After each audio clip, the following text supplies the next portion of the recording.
Hello, everyone. Happy Saturday. How are you all? Doing good? Awesome. Thank you all for being here with us today. This is the Beyond Baroque Literary Arts Center, but we are sitting right now in the Wanda Coleman Theater.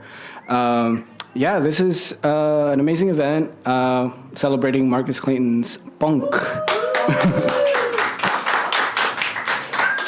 As you can see, the party's still going on in the back patio, so it's about to get better, too. We got Los Cochinos and the Groans after reading and conversation, so yeah. Hope you're all ready. But to have a bit of reading and conversation, I do want to start by acknowledging our presence on the ancestral and unceded territory of the Tongva peoples.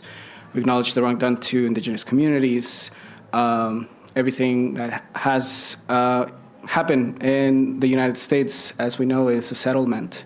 And we recognize that the Tongva, Chumash, Tatavian communities are the original stewards of this land and have endured colonialism and displacement. Beyond Baroque itself is an organization that's been around for 57 years. It started in 1968, founded by a poet, writer, Judge Jerry Smith, and has been a staple of the Venice community ever since. And in our history, it has evolved. First, it began as an experimental magazine, and then it evolved into a bookstore, and up to now, an interdisciplinary art space with theater, gallery, bookstore, and all kinds of spaces to host multidisciplinary performances. And in the 5-6 decades that we have been active, we've hosted international artists and authors, and it's all thanks to your support. At the moment, we are facing a very fascist agenda, one that continues to see the art we do as a threat, but I think we do send a message far and loud that we are not going anywhere, and we don't depend on grants to continue the work we do or even federal funding. Though it is a huge plus to have this source of foundation support, we also are grassroots, and we really are here because of the community that comes to our events, that comes to support the writers and artists that are of this community and beyond that. So if you are here, hope you contribute to the space, whether it's donation, buying a copy of the book, or even becoming a member. We do offer memberships at $75, or if you are a student, there is a discount at $50, and it gets you in for free to events for an entire year and gives you perks to all the stuff we have, all our paraphernalia. So yeah, all kinds of Beyond Baroque merch that we have that would be at a bit of discount.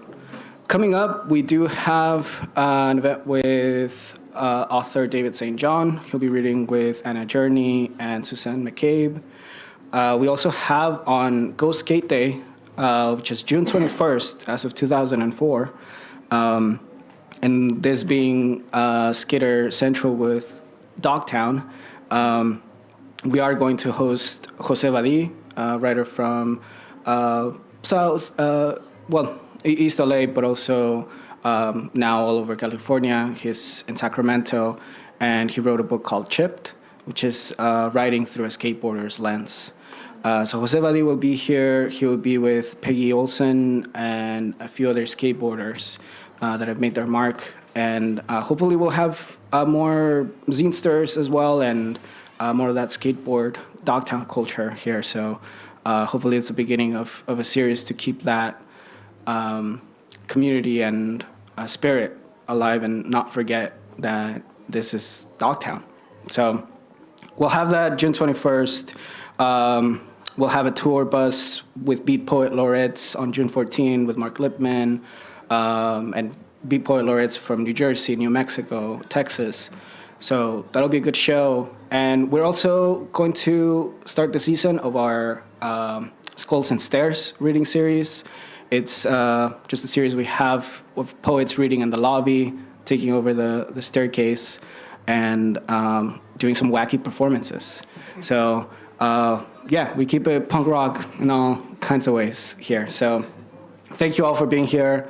I'm going to pass it on to our features of the afternoon, some of the many, and of course the mastermind that made this event, be able to unfold this way. So we're going to start with Chris L. Terry. Yeah. Round of applause, and I'll just say a few words that he is the author of novels Black Card and Zero Fade, available in the bookstore. And with Afro-Punk founder James Spooner, we hosted the High Desert release here a few years ago. He's a co-editor of Blank Punk Now, which was named a Best Music Book of 2023 by Pitchfork and The Guardian. Terry was born in 1979, to a black father and white mother, and spent his youth touring in Richmond, Virginia-based punk bands. He now lives in LA with his family and teaches creative writing for the University of California, San Diego, and Emerson College. All right, one more round of applause and enjoy the show. Thank you all.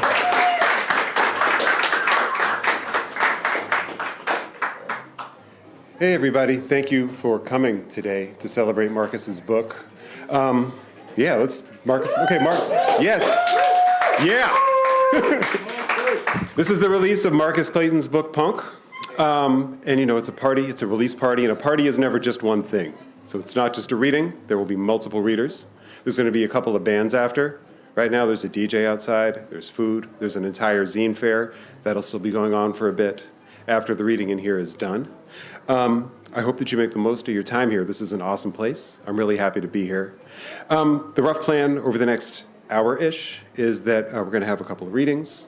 Marcus is going to read, then me and Marcus are going to be in conversation for a while, talking about his book. I'm going to grill him.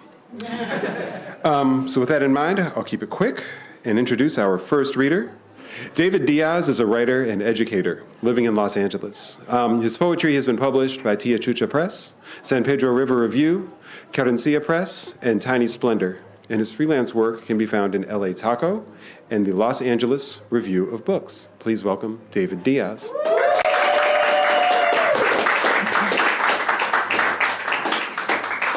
Thank you guys very much.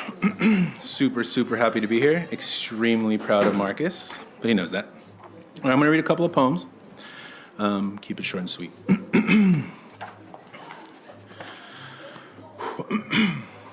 All right, the first one I'm going to be reading is called Anthropomorphism May Cause Separation Anxiety, or Steps to Losing, or Like Albatross. 1. Life in human, like plants, needs mostly notice, lightly folded in, not casual focus, intentional, and only kind of true through guesswork and intelligent divined. Don't hover or generally annoy. Water up through legs and belly, out to spread fingers, but in intervals, and not for every plant, often sticky, soil still, not too dry, since everyone's not built to be so thirsty, or dangling in a cage, crunching sand between their dulling teeth, water in a well just 15 feet away beyond you. Your throat a flattened, bendy straw curled between your brother's anxious little orange hands. Showers often counseled, since again you enjoy showers, but don't really know how. So make sure the water's Tahoe at the end of winter, when the eagles roost and leave each other in a windy nest to be with friends or get drunk somewhere alone and wonder if the world is flat, worth falling off the edge of. Like plants, then, life in human needs similar attention, not panic over decimals, keeping dead parts, wasting resources, ignoring healthy leaves or new growth to obsess over burnt patches, haunted by minutia. Foolish hacking with dull safety scissors only causing more damage, intentionally eclipsed by total artless, void of presence and unchecked sorrow, kind of like Brandau or Placencia or Final Phase Kafka, only this time lacking vision. 2. Sunrise, 6:55. Sleep inertia. That's much movement, loved one. Ill-advised as the roots of your plant start coursing through decent soil, small conduits or tube ends stitched to a dark ball beige of brown ant farms, hooked into other little fingers, laced around the bottom of a ceramic pot, in two hands holding everything, or as a bed, or like a person to talk to, whispering electricity into each other's ears. Here ripped apart. When their home falls to the floor of the back seat after slamming on the brakes, maybe kicked from the bottom stair of a backyard stoop while moving, angry, exhausted, pining, forced to look at everything dead in the face, then keep large pieces hanging on your neck, dangling from your throat. Unlike humans, though, plants are far more selfless and unconditional. This seems obvious since life in human is above all else petty, and plants don't deal in trivialities. They never ask, what if? Parts of them can die slowly or all of a sudden and completely because that's simply how it is. In that place, for that moment, irreversible, absolutely perfect. 3. Ultimately, the closest bond between plants and life in human is the home. Before, when 4th of July meant desert air and block parties and movies with pizza and piccolo Pete's and ground blooms and sparklers, parents getting along with neighbors, with each other, when we had neighbors, when we had each other. Reclaimed wood formed impressive boxes housing roses outside my sister's window. Pothos draped inside kitchen and wet bathroom, lush and full and talkative since it's skillful to neglect those. Front lawn almost purple in the middle of summer. But when 4th of July no longer meant those things, when seams began to spread and the ship split at the keel, chairs and people falling in before our very eyes, all of the plants died. The rose boxes were gray, dusty and mitred. Life inside turned styrofoam like E.T.'s geraniums, lawn flushed jaundice like yellow ochre, corners of rooms quickly cobwebbed to soundproof the space, dampen echoes of boxing tape, or sobbing, or making fun of dad, or writing notes inside closets and cupboards, taping small pictures of animals to the tops of doors for the next tenant to find and be scared of while filling in rooms with new memory, uploading fresh data. Finally, the clank of keys on granite counter harmonized a most sad night with mom and son. After the final U-Haul or truckload of dad's shit rattled to the landfill or segunda or dumpster fire, we left graveyard in rear view. 4.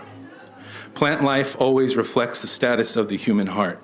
Since love, the final curse of human as a rational thought, is only a correct equation or wise use of algorithm once in a great, great while. Instead, then, we often see a home in waves of despair, as oxygen, laughter, and light completely leave the room like a vacuum or bad weekend, and it hurts. A lot. Like a feeling undescribed even in better languages, but only this much. The beak forever pushed into the side of your neck, but only this much, and barely. Since pain, like plants, moves on, back into the sequence, to return in different shapes, only stronger and better rooted, with enough attention, guesswork, and irrational design. Cool. I have one more that I want to read for y'all. Oh, thank you.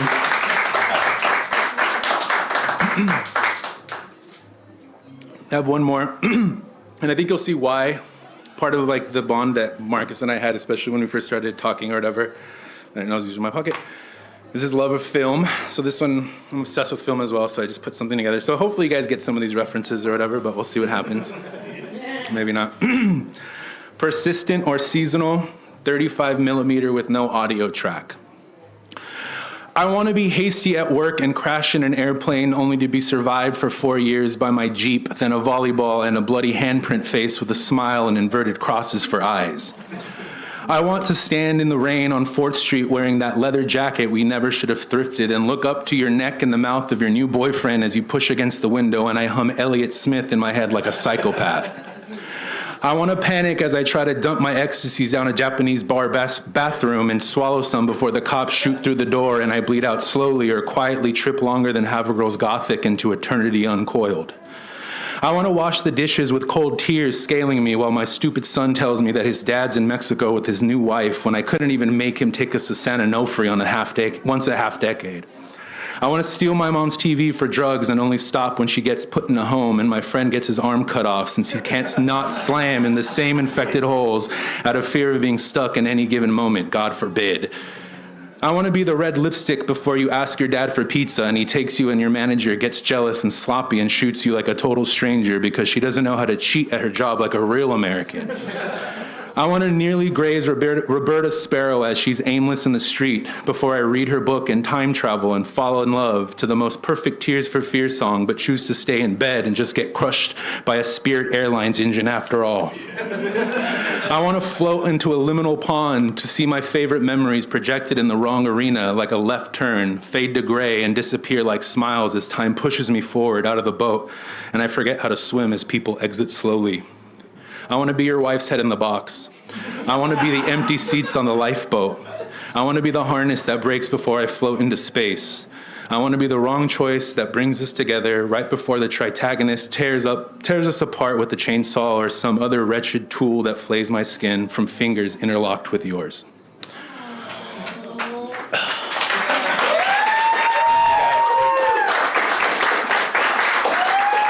Thank you so much. I had to bring this because Marcus and I published this 10 years ago when we were in grad school. This is one of 3 editions of this lit journal that we put together called American Mustard. You guys can probably still buy it if you guys went online and look for it or whatever.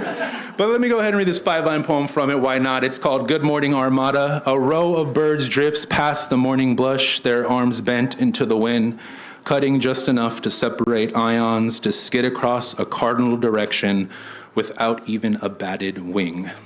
Congratulations, Marcus. I love you, dude.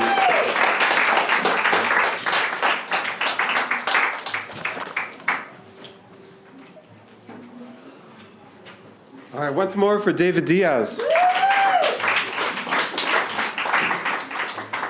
And now it is my pleasure to welcome our next reader. Tony Kojin Wallin-Sato is a multicultural Nisei writer who works with currently and formerly incarcerated students in higher education through Project Rebound. He is a lecturer in the Critical Race, Gender, and Sexuality Studies Department at Cal Poly Humboldt and an in-prison teaching artist with the William James Association. His chapbook, Hyohakusha, Desolate Travels of a Junkie on the Road, was published through Cold River Press, and his first book of poems, Bamboo on the Tracks, Sakura Snow, and Colt Peacemaker from 2024 on Finishing Line Press, was selected by John Yao for the 2022 Robert Creeley Memorial Award. His second book of poems, Okare and Asai, was published in October 2024 through Wet Cement Press. His poetry, photography, fiction, and nonfiction have appeared in Another Chicago Magazine, The Brooklyn Rail, Asian American Writers Workshop, Yellow Medicine Review, Lit Magazine, New Delta Review, and everyone's favorite socialist publication, Haymarket Books, Asian American and Pacific Islander Anthology, We Gather the Heat. He is a graduate of Sacramento City College, Humboldt State, and CSU Long Beach. In September, he begins a PhD program at UW in Seattle. All he wants is to see his community's thoughts, ideas, and emotions freely shared and expressed. Please welcome Tony Koji Wallin-Sato.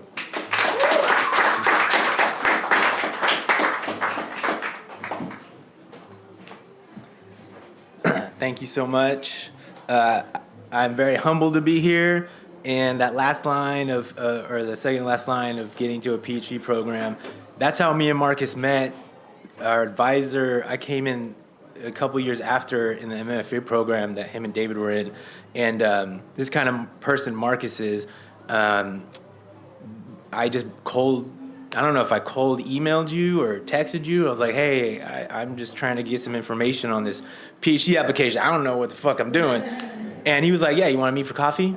And then that was like 4 years ago, and he's just been instrumental in any question or any kind of grievances I had of like throwing an application away, and he's just been instrumental that I'm now going into a PhD program. So I just want to say thank you so much. You've been just super helpful in that whole process, and you're just super rad. So thank you, brother. This first poem, I've never read this poem actually out loud. well, like with folks.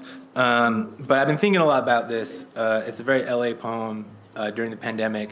I've had a lot of deaths, recently and throughout since the pandemic and in the pandemic, as we probably all have. And just seeing, someone who's been incarcerated and homeless and seeing the failures of the government get exacerbated not only by the pandemic, but we see it still. And we know that the government failed during that too. It was mostly mutual aid and community organizing that actually was the only thing good that actually helped during that process. And so this is called LA Street Funeral. I follow the skid marks and rumble strips, jump steel beams through boxcars adjacent to the LA River. REI tents tied and tethered to telephone wires, boarded noodle shops and 10-story buildings left to glass parking lot fires. The mirrored skyline is overshadowed by the landfill everyone is living in. The block-length concrete slab spit venom into the graphite smeared above. A charcoal sketch Tabitha 7-shaped tail bounces from grated fire escape onto New Orleans Sunset Honda rested on bricks.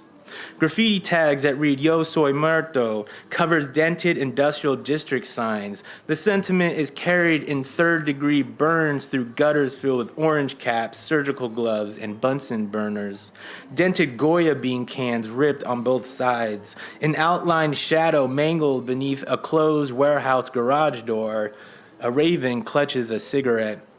An old friend is topless and does not recognize me. It's been a decade since I've read Rimbaud on East 7th. She spins across the 4 lanes with a Four Loko, a vibrant bouquet folded in a chair dragged with Ernest. I count the shoes tied over the poles and lose track beneath a flock of warplane-like pigeons. The 2020 World's Fair balances on Main Street. The Boulevard Festival explodes east into downtown Los Angeles, but no one likes to acknowledge a foreign war on homeland. City blocks full of storefront flower shops prepare for the noontime funeral. The variety of petals appear violent, contrasted with the Motor City scene on the street. Streams of piñatas blow from exhaust, 18 wheels shifting between overfilled clinics. The hammer atop trash can lids echo from Union Station like a schizophrenic Wagner on Seroquel. I can taste the 5 a.m. coffee at Denny's across Alameda, the only place to go after waking up from the rail yards. I hear the trains roll past like a slingshot tin can ricochet. Desert sand mixes with sea salt. Final solution of blood on the tracks. An abstraction of wrinkles exits the corner store market, tipping over his cane from a bottle of brandy. Across the street, a woman silently waits for 2 cups of noodles to soften while she flutters with grace in her splintered, ripped wheelchair. Multicolored, new developed lofts perch on Spring Street like a peregrine falcon swift diving waterfowl. A family of 4 sleep huddled beneath lapis lazuli canvas attached to generator and 4-prong outlet. They bathe in the yellow fire hydrant in secret. The Olvera Street cross depletes its magic. Security guards defy the saint's image and keep the road clear of basket carriers. Our Lady Queen of Angels Catholic Church sits empty and starless. An old cigar-faced woman throws rose petals across the plaza and palm trees, tracing her steps with melted Mary Candlewick. Little Tokyo is an illusion across from Chinatown's crumbling dragon. Old men kneeling atop mats light incense. Early morning cooks squat against milk crates with Chinese cigarettes and Sapporo tall cans. At the end of the pagoda, the imaginary border is chiseled like Pinturas Negras. San Pedro Street reflects the aftermath of failed atomic fulmination. Disintegrated projects ladle cadaverous soup in bowls that reach around alleyways.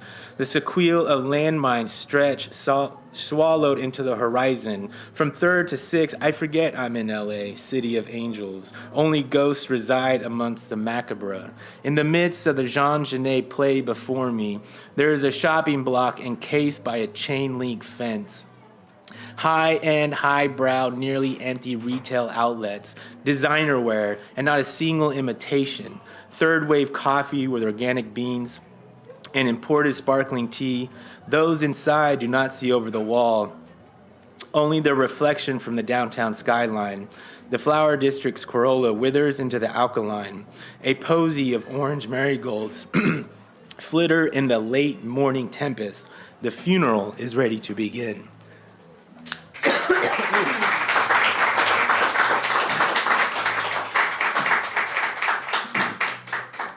I suggest a pizza back there, but it's got a lot of spices.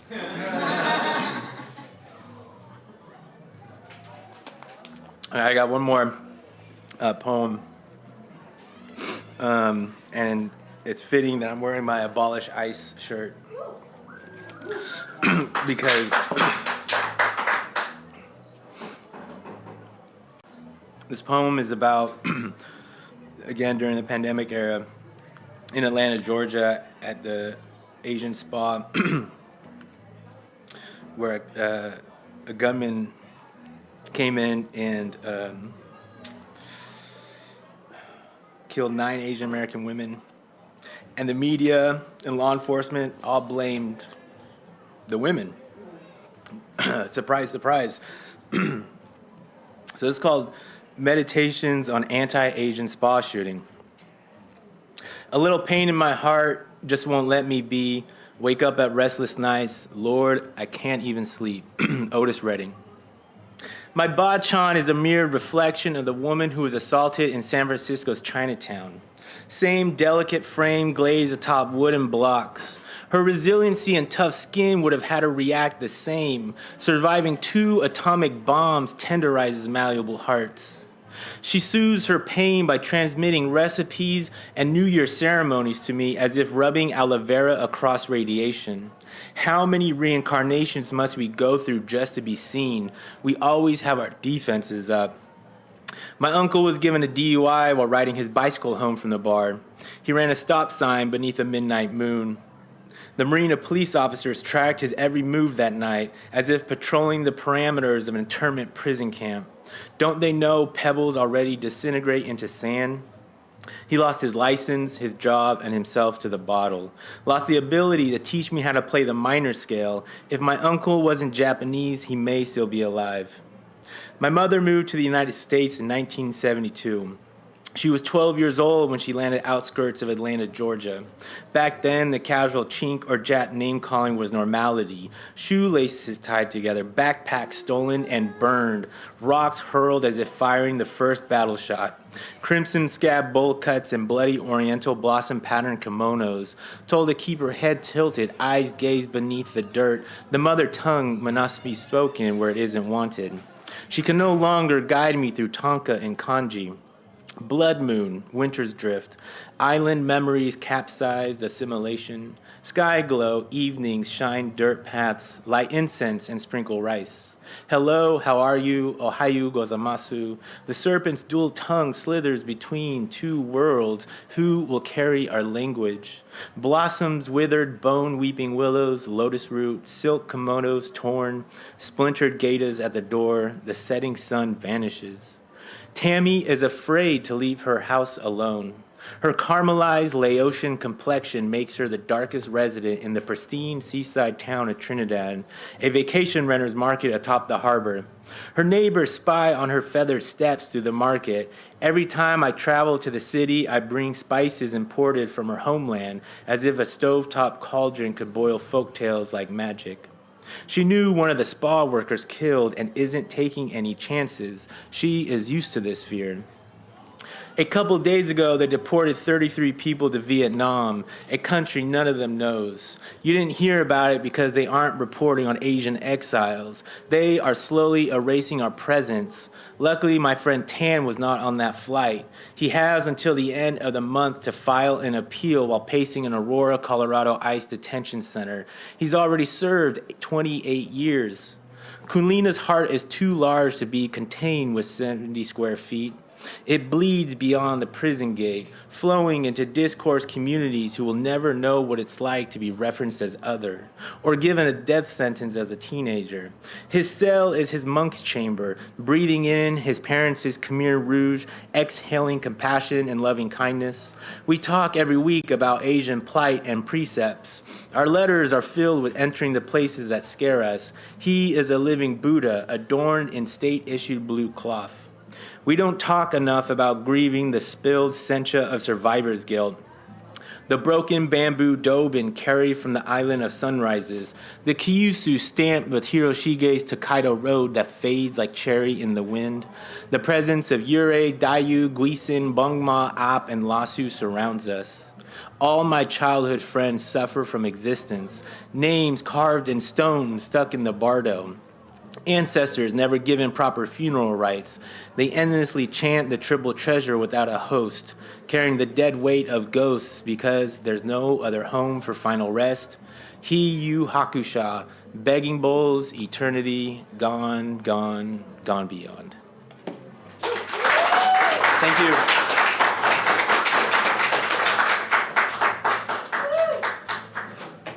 Thank you, Tony, Koji, Wallin-Sato.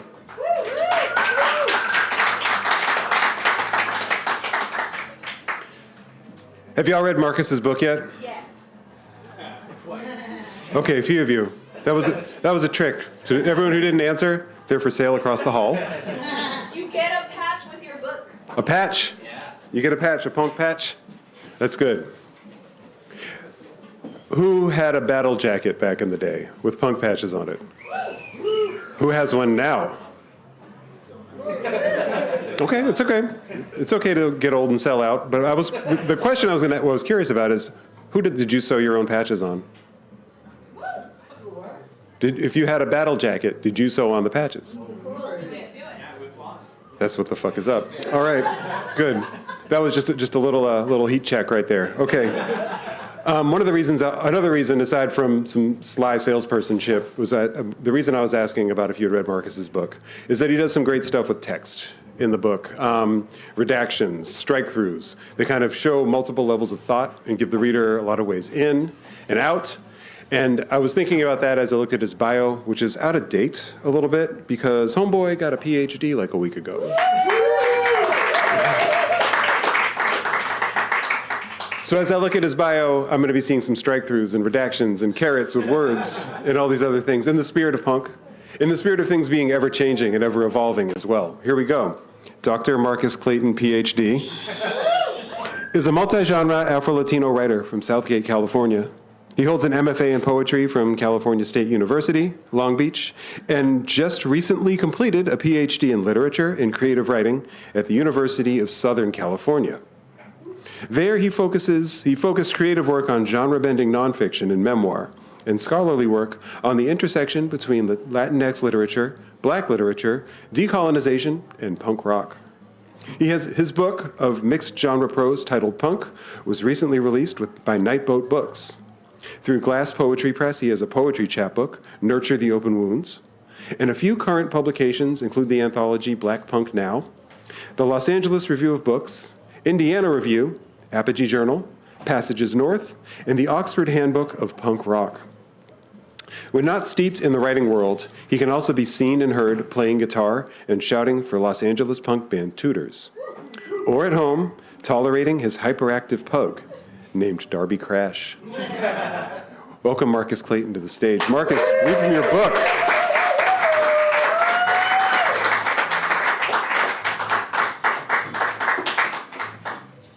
Real quick. You all, we're coming down. Just as a little thank you to the readers today and to the conversationals today. I'm just going to have these out. Show off that I'm not the only person here with a book. You know, as you will. I get a little bit of Chris Terry, a little bit of Tony, a little bit of David Zine that I think he forgot about. So, there we go. All right, killing time, as I want to do. Because I'm pretty sure my book's in here. It has to be. There it is. There's pizza outside. And zines. And a lot of good people. And a lot of, like, really great connections being made outside. There'll be some really amazing bands playing later on. I keep this over here. Mourning the loss of Radiohead.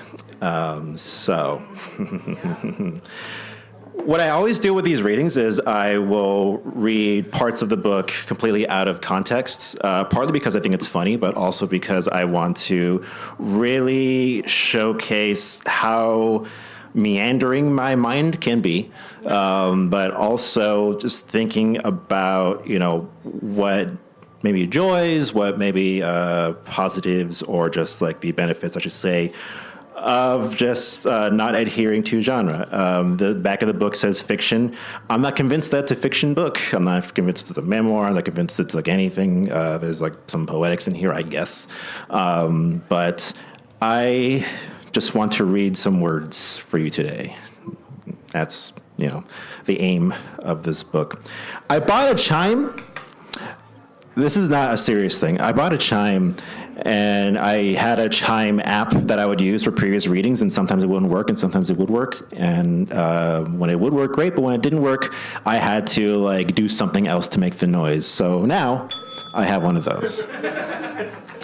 So this is all to say, when you hear this, I'm moving on to a different section of the book. Okay? So anyway, the context of what I'm about to read, who fucking cares? Okay, here we go.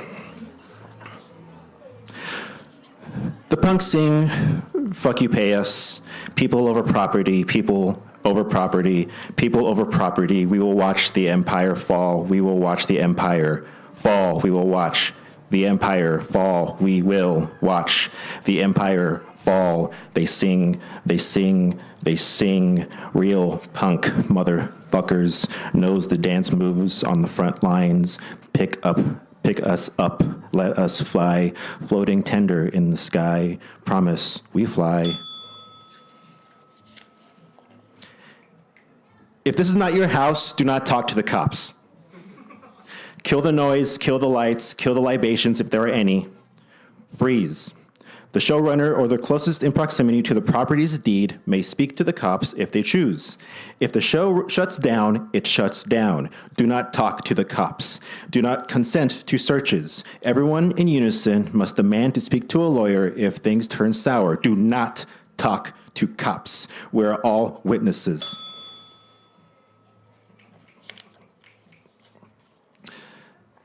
Then a girl no older than 10, the man's daughter, they assumed, ambushed the soldiers. She surprised El Paisa, shoved him to the floor, and snatched his pistol and balisong. She aimed the pistol at the sergeant's head, but El Paisa regrouped fast enough to fire M4 rounds into the little girl. The force of the bullets spun her around into a violent ballet. Her feet twirled on the floor, the balisong fluttered to the ground and contouring as if performing interpretive dance. Her eyes stayed open as she hit the ground, as though capturing the world one more time before death, as though trying to find butterflies she would never catch, ones not made from steel.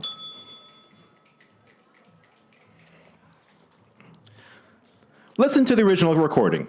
There are the lines, play ethnic jazz to parade your snaz on your $5,000 stereo. But when you're reading lyrics off of a book, it's hard to not sing the lyrics anyway. Bragging that you know how the niggas feel cold and the slums got so much soul. Dandelions feel seen in the line but refuse to acknowledge the such proximities to the slur. Instead, they condemn singer Jael Biafra's usage of the slur, even if coded in irony. Then they look at Costa Rican the half-black for approval. Then wait. Somewhere, Jael Biafra sings the song with blacks in place of the offending slur, stripping the song of its honesty. Costa Rican, the half-black child. I'm sorry, man. That's what I would have said if I could get out the car. I would try to tell him that it was a reflex. I would lock the door on literally anyone, even my own pops, who's also black. Wait, I mean my mama, and she's not white. I'm not white. Should I speak Spanish to you? I only know so much, but know that I'm not white. I beg you, take my blood test now. You'll see that I am your ally. I am you. I can bring you air if you suffocate. I can give you my lungs. Beat. None of this happens outside of my imagination. Then my partner comes back with fresh eyebrows. Rather than tell her what just happened, I try to joke with her. Ask what Latina's obsessions are with getting pampered at Asian beauty spots. I ask because Mama indulges too. Later, you married a woman who makes you feel complete. I only know through social media, since you've removed me from your follows, something I didn't realize until after I saw the wedding photo posted on both of you in white, sitting on a large decorative crescent moon. Your hair tied to reveal your face for the photo, a rejection of the idea that you need to hide your blackness. You kiss your wife's face like forgiveness.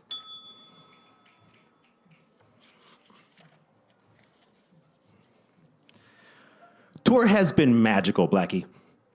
Sorry for talking your ear off on the phone the other day, but I just haven't been this happy ever. People continue to be so giving. The homeowners in Tacoma gave our RV the works. They fixed the engine, replaced all the tires, said it was a thank you for bringing so many people to their show. In Humboldt, I slept with this Mexican dude who had great taste in bands, who believed me when I said I was also Mexican. He didn't stop and say, nah. He didn't look at my pasty skin or the red in my beard and say it didn't count. He just said, you're a beautiful person. Have you ever heard someone say that to you before? Because I haven't. People used to stare and tell me who I'm supposed to be. But now, people stare at me because they are listening. I want to do this for the rest of my life. I don't want to go home, man. I don't want to go home. This is what it feels like to be completely whole. June 15th, 2015. Text to Red. Dude, I have a mountain of essays to grade. Teaching summer school doesn't mean I have a break. It means I have double the work. I told you I'd let you know when I'm free. I am not free. I have not told you that I am free. Stop asking me if I am coming to your show. If it wasn't teaching, I am not going to your show. I wouldn't ask you to watch your ex get fucked by your new guy, would I? P.S. Stop calling me Blackie. It's weird. Text from Red. It's chill, man. Work is rough. Let me know when you get more time. We got shows lined up for a while. Text to Red. You're not listening to me. Text to Red. Your Y-O-U apostrophe R-E asterisk. Text from Red. Yeah, dude, just come to the next show. It's booked and everything. Love you, Blackie. Heart. Text to Red. Fuck. Send me the address.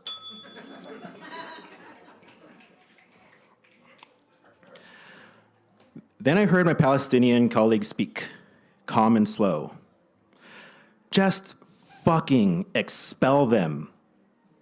Folks stopped bickering for 2 seconds, like someone hit the mute button. She said, this is going to happen again no matter how much we pretend the university gives a shit. So let's weed these fuckers out of the school and get on with our lives. Then she just brought her eyes back to the coloring book and added more blue to the water. Sorry I missed our lunch, but I'm back in Michigan. There's no blue in the sky tonight, just reds from the flames that are too close to us. But the fireflies are out. Their bodies breach the night with bright lights that dim the burning crosses over the hill. I think you would like them. Here we are, punks unbroken. My left eye still aches from the bludgeoning left by blue lives. Todov and I, however, are safe inside our home after curfew. We hear National Guardsmen march up and down our street, but we drown out their goose steps with bathwater. Steam conceals me in the tub as my dreadlocks skate on the water. In the reflection, the good hair grows on the punks. Turtledove wraps naked arms around me. Breaths breathe the pulse of my torso. Our foreheads kiss, lips on curls, lips on scars. Our fingers travel through the roots of each other's hair. Dirt, sweat, blood all fall into the water and swim together in synchronized rhythms among the blues. We are clean, soaking in each other's filth, floating tender in the water.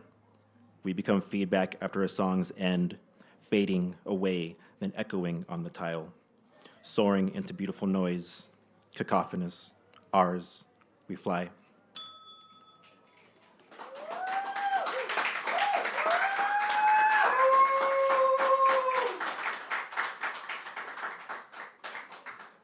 So now's the talking portion. Where did Chris Terry go? There he is. I have no idea how to transition out of here. So. Very good.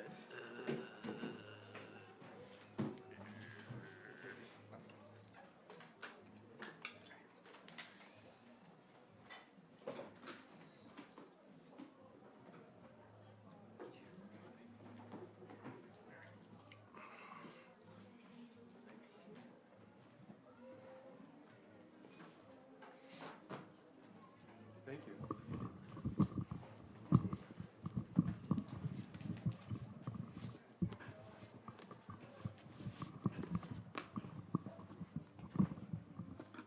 Thank you so much.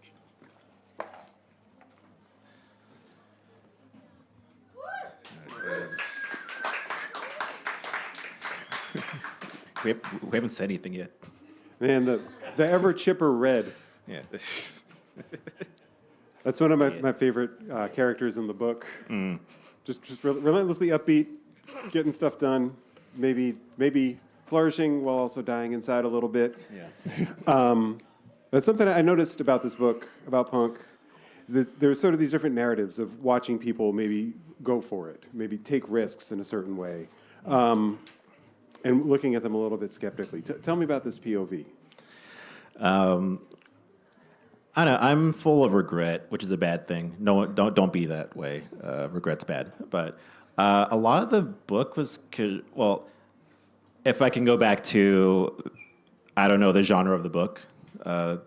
That's true in that to this moment, if I say it's a book of fiction, I feel like I'm lying. If I say it's a memoir, I'm super lying, and nothing feels completely correct because some of the stories are based on real people, and they're all are based on real events, and a couple of them are, what ifs, like just big what ifs that I'm stuck thinking about, right?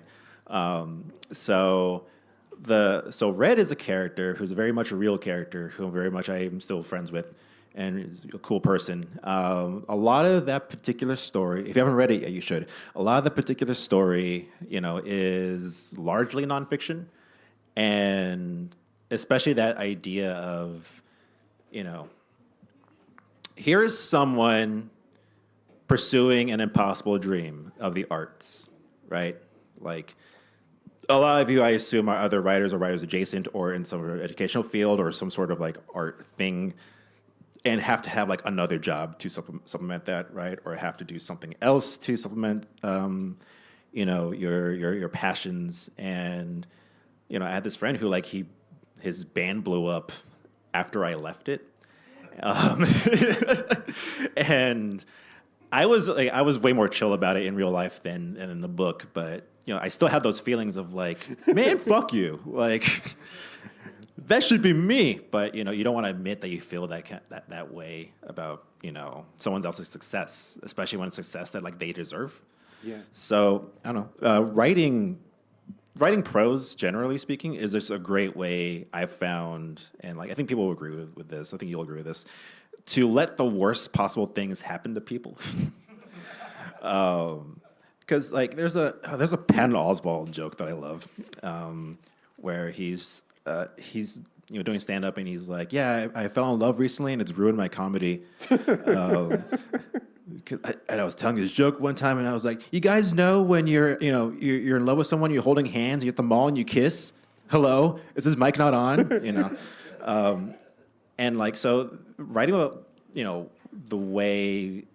Write about like some positives, or writing about like characters who just flourish all the time is really boring.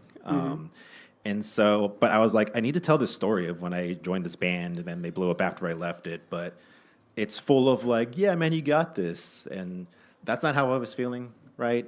And for a lot of the stories, that's kind of the same. It's like there are these real feelings people have that are very negative that you feel embarrassed to have, but they're always real. You always feel like some sort of jealousy, some sort of like actual vitriol towards someone's success, no matter how much how close you are to them, because that's just human nature to feel like, why not me?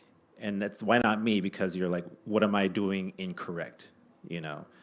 And that's something I want to dig into with a lot of these works is like, what does it feel like to verbalize feeling like you're not doing something correct, you know? So, and it's better than acting it out, right? Sure. Yeah, that's often something I think about when I'm writing is like, I have to make this character make the worst possible thing happen to them. I have to be sadistic, or I have to make them make the worst possible decision in this moment just to keep the story moving and to keep it entertaining. Yeah, I when I was like 20, I kicked a guy out of a band I was in, and he like immediately formed this metal band that's still really famous. Yeah. yeah. So I feel like I feel that. I know what you're saying. And I'm also thinking, you know, I think it's the right place. Is there's something kind of therapeutic about writing. You get to get those awful feelings out on the page, and they look funny oftentimes, way more than they were like tearing you up inside. And by you, I mean me. Yeah, it's like if you read a celebrity memoir and they're like, "I wish them the best." They say that in the book. You're like, "No, you fucking don't. Be honest and make this a good book." Yeah. I wanted to go back. You touched on this a little bit in your answer. There's a lot. There are so many different things at work in here. Forms of prose, genres. We have, you know, very kind of standard narrative. We have the same character approached from multiple perspectives. We have poetry. I believe there's an opera in there. What else? I think maybe there's some lyrics. We have things that are redacted and left in. Yeah. What does this free you up to do with a narrative, with a story? I can't make up my mind about what I want to do, and you know the characters are kind of the same, and the people people I know in my life are the same, like just not knowing exactly where you should go, like what you know, artistic endeavors you should take, et cetera, et cetera. And this was an exercise in just like I want to do all the genres, I want to write whatever I want, and then put it in a book, and if it makes sense, cool. If it doesn't make sense, I kind of don't care, because it's just like how my brain is wired at this moment. We're talking outside about writing for yourself versus writing for, you know, other, like a publication or writing for like a press or whatnot. And writing generally, any art is so much better when you're thinking, what do I like? You know, like, what's the Morrison quote? Like, if you can't find the book that you want to read, you have to write it, or whatever it is. Yeah. It's like, it's that basically, right? Like, you want to put some art together that you feel you want to see in the world, right? Like, not, this is going to be the book that's going to make me $1 million in 2025. This is, you know, this music is going to get me on the radio. This zine is going to get me seen by like this magazine or whatnot. Like that's to me never a successful thing, and you get very compromised versions of what you're capable of by doing that. And this book, like, this is the most like, I don't care, I just need something out that's a me thing. Mm-hmm. So as I was like putting things together, I was like, well, this story and this essay have similar vibes, so maybe I should put them together. And this poem isn't working entirely, but if I make it into, it's already kind of a play, so if I turn more into a play and more into an opera, then maybe it'll be more successful. And then they start to talk to one another, the pieces, and just naturally. It wasn't like, oh, I need to write this story, I need to write this thing and put it together. It's just like whatever felt the most connective, like the most connective tissue went inside the book. So, you know, my personal favorite piece is the opera too, and that was one that was like this is some of how the sausage is made. That was a piece that the editors wanted me to cut for very weird reasons. Just like spill it. Just like it's like one of the more like purely nonfiction pieces, and they were like, I don't know, there's like too many slurs in here, and I'm like, I know. They were calling me slurs. That's what happened. Like, what want me to do? And that actually pivoted something that I thought was cool. Is they were just like, I don't know, this Mexican saying the N-word too many times. I'm like, I know. He said the N-word too many times. That's why we were talking about it this day. But that added, I just added a redaction to, like, whenever that particular character used that phrase. And whenever, like, he would say it, And they weren't like cut all the slurs. They're just like, there's just too many of them. And I was like, okay, what if I block a few of them out, and then when they say it at the end here, it just kind of has more of a punch to it. And then they're like, that sounds cool. I'm like, I know it sounds cool.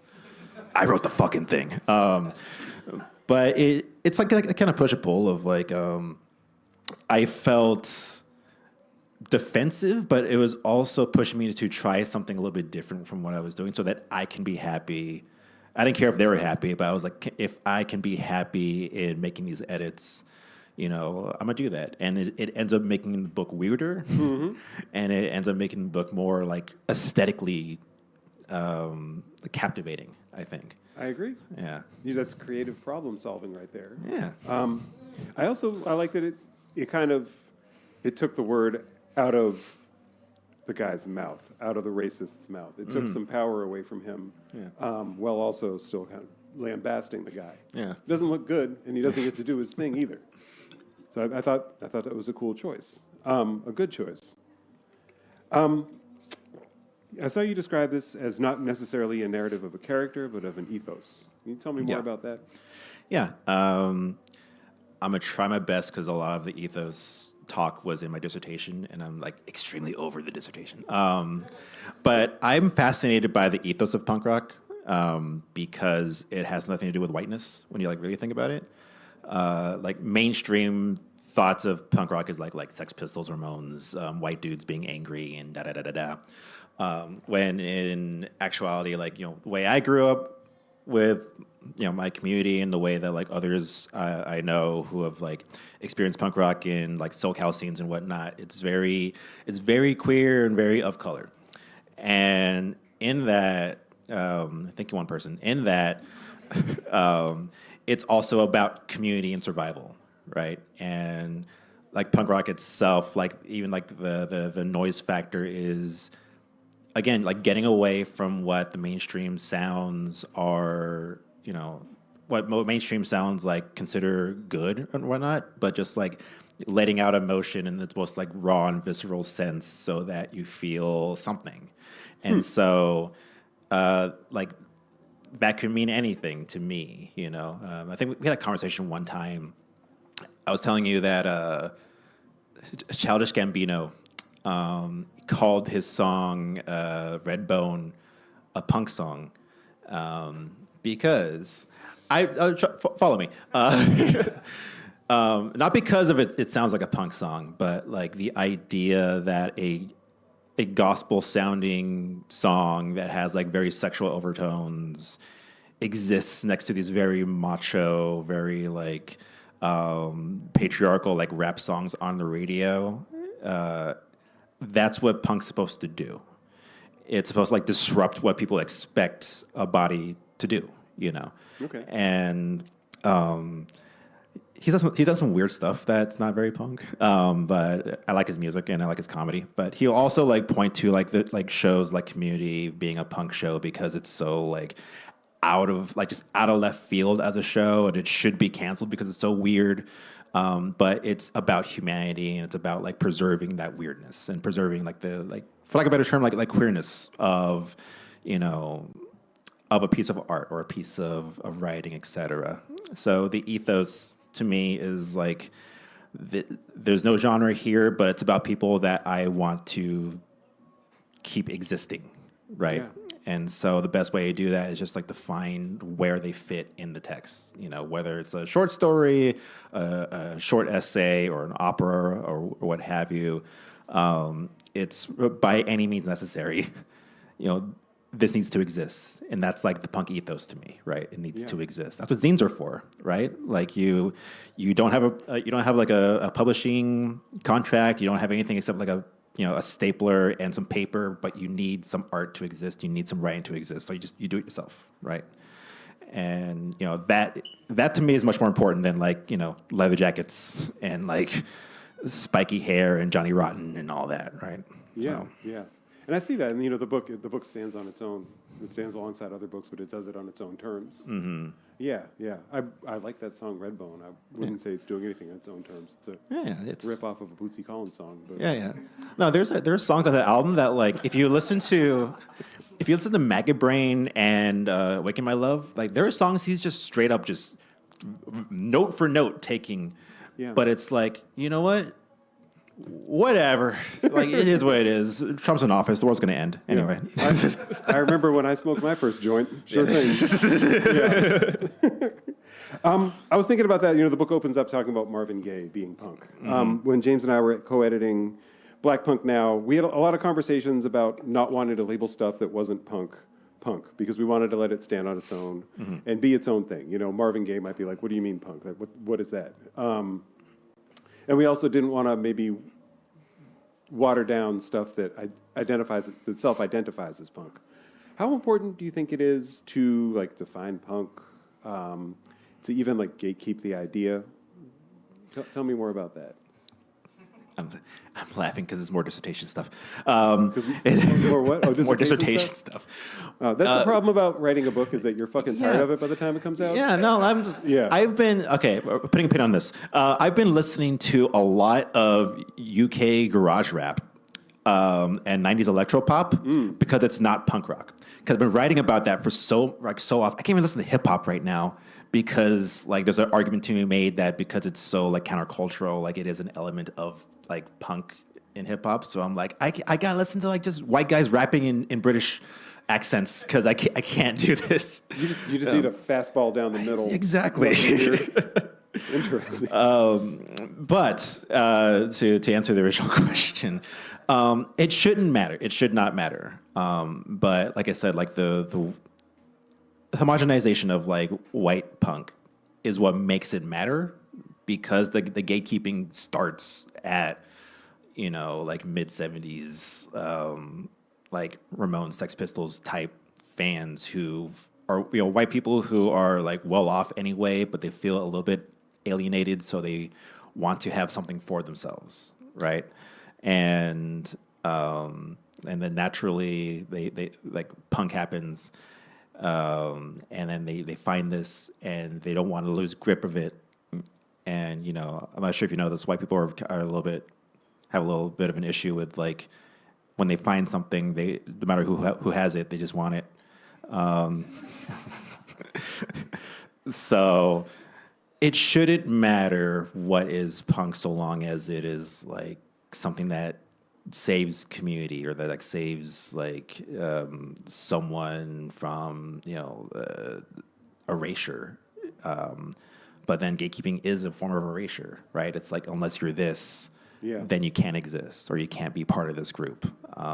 So then it turns into like, you know, well, now we need Afropunk, right? Now we need crust punk. Now we need like these other names so that we can have these other ways to feel at home or to feel like we exist in this umbrella. But, you know, that's just like, it's like, we're talking about being controversial. It's like, you know, the Black Lives Matter movement, right? Like, that's a beautiful sentiment. It should not be a thing to say Black Lives Matter, right? But because so many black folk get gunned down by the cops, we have to remind people that Black Lives Matter. Mm-hmm. So in the same vein, it's like we shouldn't have to have these little segregated fields because it's all the same umbrella. But it all comes down to, a lot of it comes down to like rich white guys who don't know where to put their anger, pushing people out, you know. So that's a long ass walk for a short distance, but yeah, it shouldn't matter. It shouldn't matter, but it does. And sure. I blame a dude from my MFA for making that a thing. I was gonna say a name, but I'm like, nah. I was gonna say, there's one guy who's especially bad at gatekeeping from an MFA. He sat in this seat and he talked about punk because he saw Nirvana once and he thought he was so cool. But then anyway, it shouldn't matter. Sure. With that idea, I've been thinking a lot about like nostalgia in punk of, you know, not wanting to be erased, not feeling like you're sort of staking a space for yourself, and worrying if that's starting to slip away. You know, I started going to shows like 30 years ago, and now there's this entire cottage industry of like nostalgia for bands of my era. And it's like fun to see those bands. And Yeah. maybe I feel less self-conscious at a show with a bunch of other 40-somethings. But it also, it feels like it's something different. And you know, I know that there's not a finite amount of space in punk. Right. But it's still, I don't know, it feels strange. How do you feel like this desire to not be erased plays out when kind of nostalgia and aging are in the mix? That's an interesting question. I saw this. This is quasi related. So the actor from The Last of Us, Bella Ramsey, they had an interview where they said, "Oh yeah, I miss the days on Club Penguin or whatever," and I'm like, that was a new thing when I was fresh off my bachelor's and teaching and like tutoring like 8-year-olds who were like, "Oh, this new thing called Club Penguin," and I was like, this is not gonna catch on. But now it's like a nostalgic thing for 20-somethings and people in their late teens. And I was stricken. Well, one, I was stricken with like time's coming for us all. We're all gonna die soon. I'm aging, but but there is a sort, like you said, going to a show for a band that is maybe past their prime or whatever, but you're still there with other folks your age and other folks who like me want to go home earlier. But you're there, you're basking in this music that made you feel alive or seen, and you may not get that as much in older age, and I think there's something wrong with that.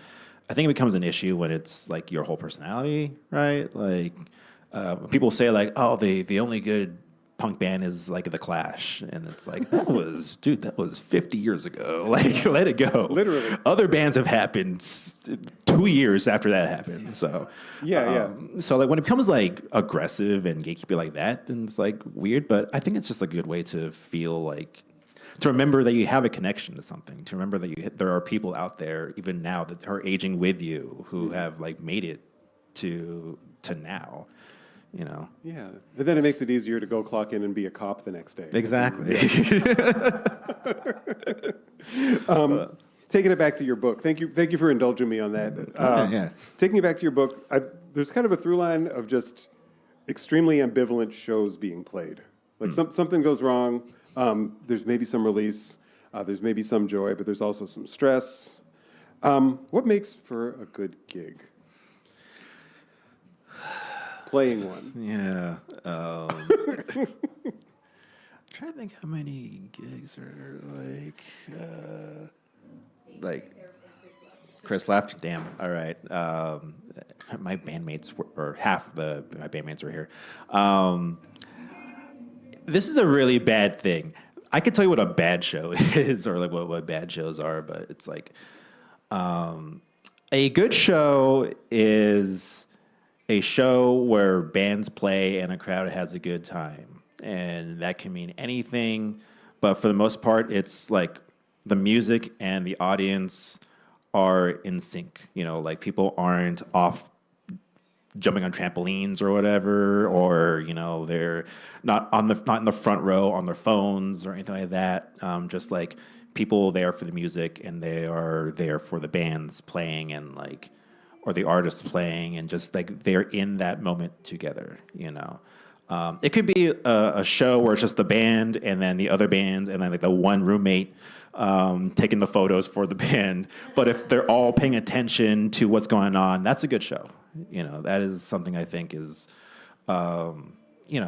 understated, is just existing together no matter the quantity, right? Because in punk, people think like, oh, a good show is when there's 100 people and they're all moshing, which like, that's fine. That's cool. It happened like exactly once, I think, right? Like, but it's also just being able to like just bask in this music that other folks think is hideous, but you think is beautiful. Yeah. Yeah.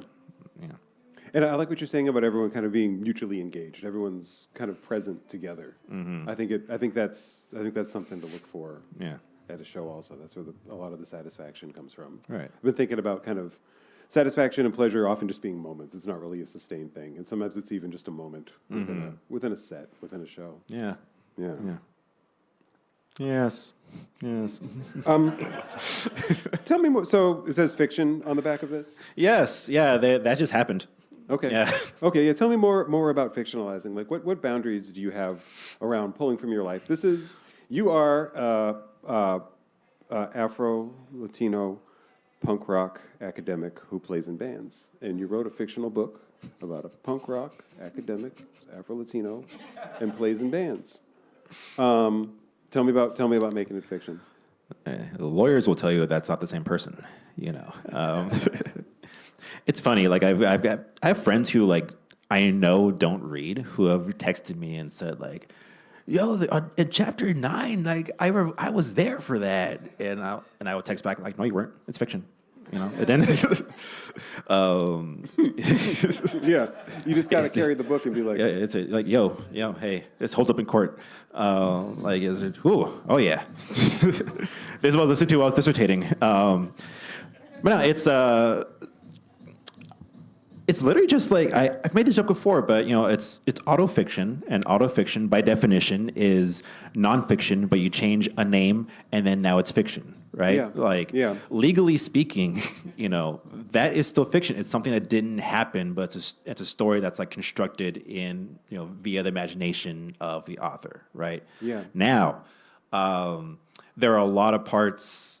There's a lot of this and that is nonfiction, but I think a good example is like towards the former half of the book. There's a show that the band plays.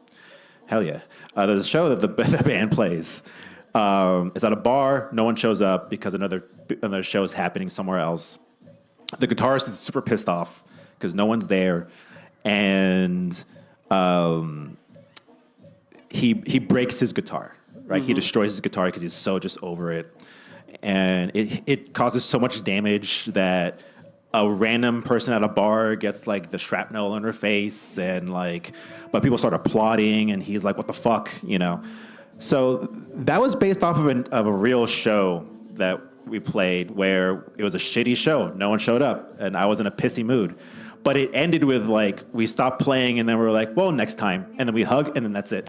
And I wanted to write about that. I want to write about that experience of like, this is so bad. Like no one is here, no one cares. Like this whole genre is about existing, and no one cares that we exist.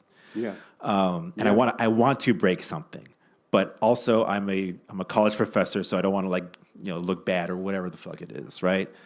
And I was writing this essay. It was supposed to be an essay, and then it was just boring to me because it ends with us being like, well, next time. But then I'm thinking, like, again, like, what's the worst that could happen? I felt like breaking the guitar. What if I broke the guitar? You know? So a lot of the book is just that. It's, they're real moments. And the real moments that have this very thin line of, like, what did happen and what could have happened. That could have happened is, like, the absolute worst possible thing that could happen. Mm-hmm. And so a lot of the time I would just think like, what was that interesting thing that happened to me, or was that interesting that happened to like this other person that I know, and then like how could have gone like just left, or just off a cliff or anything like that. And that always just made for like a much better storytelling experience, like a car gets annihilated in one chapter, and that never happened, thankfully. But I'm just like, man, unnamed friend, what if your car flew off the cliff that one time? That would have been crazy, right? Mm-hmm. And of course he was like, no, but I was just like, just thinking about like, what does it mean to lose stuff, right? Like, what if we aren't afforded our good fortune? What if like the worst thing happened? And, I just overthink all the time, as we are wont to do as writers. Sure.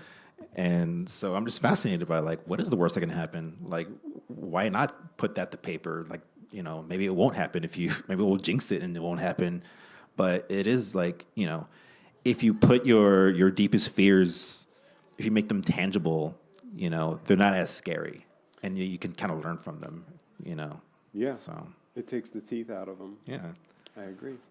Crowd, I have a couple more questions for Marcus. Then I want to check in with you to see if you have any questions for him as well. I think we need to wrap up by about 7 o'clock. I can see the time from here, which is kind of neat. It's 6:44. Do we have until 7? Yeah, I think well, the bands start at 7.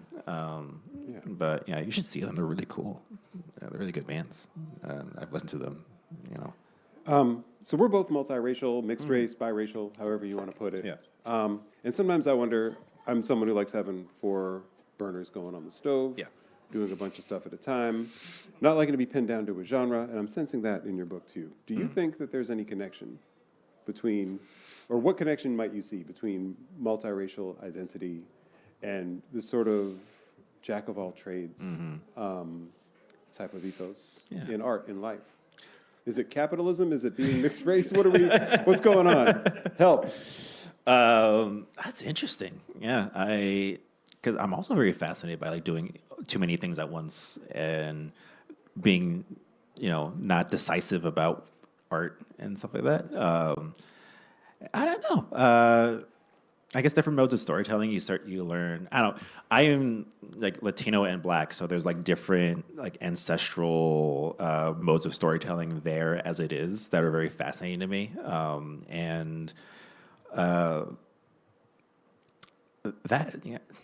I'm stuttering because I'm like, damn, that's a good point. Fuck, I'm like processing it now because like I think about like folklore of like one half of my family, and I think about like I don't know, just the effect that Blackness generally has had on music, like jazz, blues, like rock and roll, generally speaking, and like having to synthesize like cultures your whole life, and also just like not getting the full plate of either one, you know. Like there's always like something that you feel excludes you from that culture, so you just kind of like start to think like, well, what can I do to make sure I am included in that culture, you know? Like you know, I don't know Spanish, and I felt like that excluded me from like being Latino, and I'm very light skinned, so that excluded me from being Black.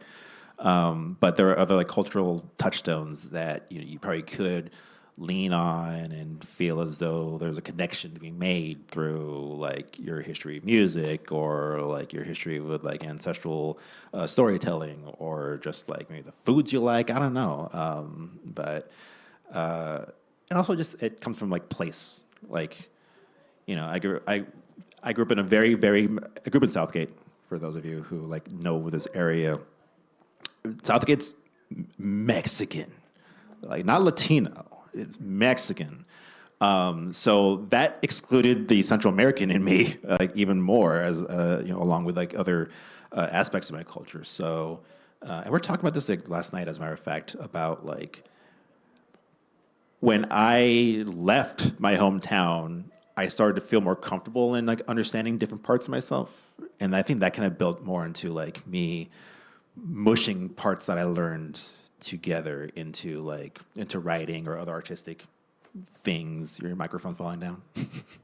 Yeah. It's just the weight of our conversation. It's just like, whoa, man.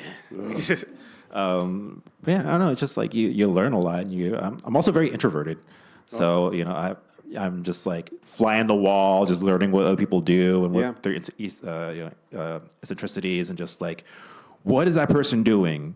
Because I don't like what he's doing, so I'm gonna never do that. And what is that person doing? Because I like that, so I'm gonna copy that from that person. And you know, you just through osmosis, you just become someone that you were. Not to sound like Ruby Core, someone you're meant to be, right? Like you're kicked out of all these identities, and so you're like, all right, fuck it, then I'm gonna make my own. Yeah, you know, I just got to do what I like and go with my gut. Yeah, and I'm sorry if my texts weren't making sense last night. No, they were. That's why I was like really interested, because I got out because everyone was a snob about staying, if that makes sense. Tell me more about that. Yeah, it's like, so like I said, it's in my hometown, it was very much like the accepted culture is, Chicano culture. Not Chicanx culture, Chicano culture, right? Sure. Very Very patriarchal, very machista and whatnot. And if you didn't fall in line with that, then, you just, what are you doing in this city, And that was like my experience too, like living in Southgate for so long. So like when I left, I felt free, and not like, like so long fuckers, but it was, I can go be me. Yeah. Without the restraint of like these folks who look down on like who I was born as, But you had an opposite experience, right? Yeah, I mean, I was, in Richmond, Virginia. I was like, I could stay here and get drunk and die, or I could go and become a fuller version of myself. Yeah. And I did that, and I think with that came a certain survivor's guilt, especially as I see other people who stayed and got drunk and died. Yeah. Yeah. I had a more maybe uplifting or thoughtful thing to say, but this is the note I'm going in on. No, I think that is something. I think like being like a multiracial person is sometimes a reactive thing. Maybe you're waiting for people to, waiting to see how somebody reads you, so you know what other information you maybe want to feed them or how you need to course correct. And I think that. So I think that maybe leaving a place where you've already feel like where there's already a narrative set about you is extra important for somebody with that identity. Yeah. I think that's what I was going to say. Yeah. I think so. Go ahead. No, I say I believe so. I agree with you. That is an excellent point. Thank you. Yes. Last question is, and then crowd, I'll be turning to you. Who is this book for? Who did you write with an audience in mind? What is the audience? I am the audience. Yeah, I think so. I was telling Chris outside earlier too. Like I'm rewriting a novel that I have not been able to figure out, and along with like a poetry collection, I haven't been able to figure out because I think of an audience of like, I don't know, like is one of the big five gonna want this? Is this gonna be in the New Yorker? Is this gonna be in the whatever the fuck? And then they were just never good, and. With this book, I just kind of shat this out too, right? Like it was just like It's for sale across the way. There you go. Yeah. Buy this piece of shit over there. But it felt the most natural because I didn't have anyone in mind except myself to impress, right? And so it came together, and I sent it out to to Nightboat, and then they were like, "Oh, we like this." Among other things that were like peaks and valleys as the editing process is. But like that was a shock that it got picked up. Not because I was like, oh, this isn't good enough, but because someone else understood what I was trying to do. Mm-hmm. That's big. That's Yeah. a big validating moment. Yeah. Yeah. And then, the book comes out, and then people are, like I said, people who don't read are reading it, and they're like, ask me things about it that are deep inside the book, and I'm like, what I'm doing it makes sense to other people, and that's just, I'll speak as like a multiracial person, that's just something that's not afforded to us very often, is like making sense to someone else, So, like, yeah, I was like, it wrote it for me. And then I'm looking at these other projects that I didn't write for me, and I'm like, oh, these are garbage. I'm going to try to rewrite this for me now. And I think that's just important, like in anything you do. Like if you write prose, fiction, if you do art, if you do zines, if you do music or anything like that, like if you don't like what you're doing, who the fuck else is going to like it, Yeah, So, yeah. But if you like it too much, you need to revise it a little bit more. Yeah. Yeah. You need a little reality check. Get someone else to read it. Yeah. Dear readers, what questions do you have for Marcus? Earlier, I like the Toni Morrison quote about making the art you want to see in the world. Yeah. And as you queued it up, I thought you said, what is that Morrissey quote? And I was like, Morrissey. oh, fuck, buckle up. What was that Morrissey quote? I hate black people. What do you say? Like, It sounds about right. I'm not even sure he's aware of us. But yeah. That, my friend John Vercher, he wrote a book about black people dying, and then there's also like a dog that gets hurt in it, and it was like a test for the readers. I felt like if you have an animal that gets hurt and people get upset about that more than the humans that die. Yeah. What would you all like to know? What have I missed? Pop quiz. What's on page 71? What is on page 7? Did you coin the term anti-memoir? No. I made it up, but I didn't realize it already existed. Okay. Yeah, that was just like a kitschy, like, I'm sending this to Night Boat. I need something that's not autofiction. It's an anti-memoir. That's what this is, because it's like a memoir, but it's not. And then it turns out like some French dude in like the late 1800s like coined the phrase by writing about like a ship that existed, but then he made up a story about the ship, and that was interesting. But I don't know. It's just like that's fucked people up. By the way, like if I see reviews or if people like ask me, they'll say like, "Oh, your memoir was cool," or like that story was so real. I'm like, I mean. Anti means not. This says fiction on the back. That's where that is, but I wouldn't change that, honestly. I like that I like that it messes people up. It's kind of punk in itself, It is. Yeah. It is kind of a troll. Yeah. I got a question. Yeah. I know you're going through dissertations, so you're probably surrounded by like a bunch of other academic shit and stuff. But what were you reading or had read that was most profound while you're writing this? Or like maybe to get you out of that space. You said you're listening to some UK garage rap or something to get out of that space, right? Like, were you also doing that too, and that kind of maybe helped form a kind of a safe, welcoming space for you to be in a different creative space than bombarded by what you're writing in a PhD program? Right. You're talking for this book, right? Yeah.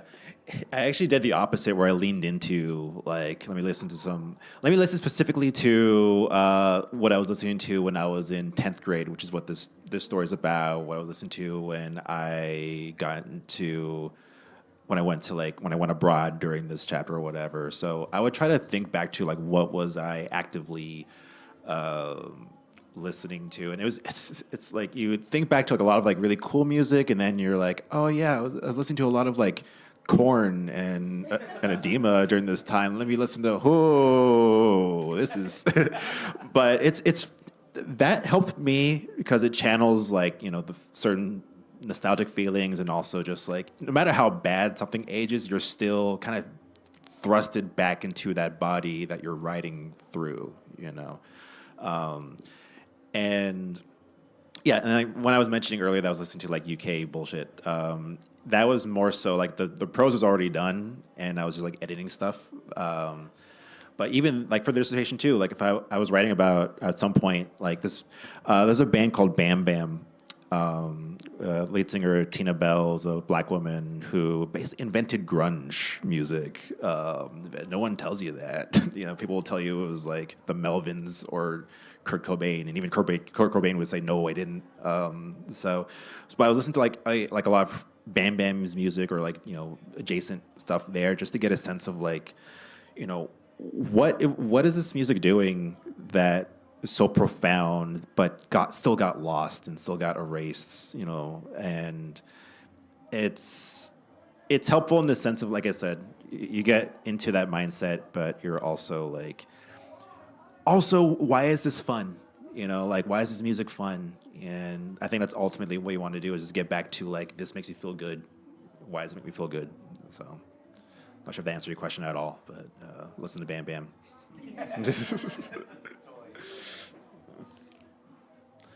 All right, I think we have time for one more if you have one.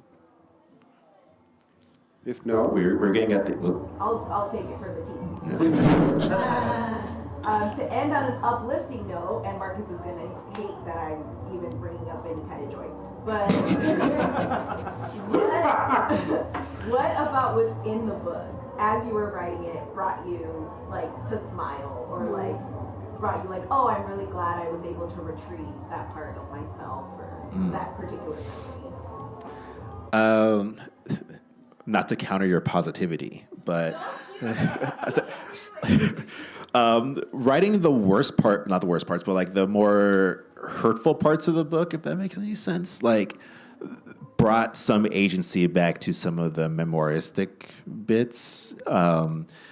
Like along with the opera is one of my favorite ones, not just because it's so weird, but also it's like it's pure nonfiction, that opera, and it's chock full of the most cringe worst memories I have with some friends of mine. But it's also like it was a talk that some friends of mine had at like a party about hey, you know, people of color can be racist too. And a bunch of white people around us, and they're like, "Oh, we would never say the things that you're saying." And we felt like a little bit gaslit in that moment. Where we're like, "I mean, you would like if I said you have the N-word card, you'd probably use it." But writing those moments was a way of like actualizing, like, no, this rhetoric is real, right? Like this rhetoric is like something that I think about, that other folks like me think about, and like there's another section of a dude getting stabbed in the dick that I absolutely love. Every book should have. I love because I get to say some dude gets stabbed in the dick at these readings, and he didn't get stabbed in the dick, obviously. Hello, sir. But it's like, again, that what's the worst that can happen? But also like these were like bullies of mine, and like I felt like shit, and just recontextualizing why I felt like shit and like what could have happened to these people. I was like, oh yeah, I'm past this now, and I've figured myself out much better. And like those parts where I'm like, no, I won in the end. Like those are the best parts. We're over time, are we not? Yeah. All right. I think I won in the end is a great place to leave it. Right? It is. Yeah. So thank you very much to Beyond Baroque for having us. Go watch the punk bands now. Get you a book too, though. Thank you to Marcus Clayton for writing Pónk, a great book. Also, get these things as well. The poets and my speaker over here are all writers and wonderful writers, wonderful friends, and you know, there's great human beings. So support everyone. Buy the books, buy them a beer. I don't know, just buy things. Go watch some punk rock. Buy some pizza. Pizza's still out there, right? Buy some pizza. I'm gonna get some pizza. Let's go get some pizza. Thanks, everybody.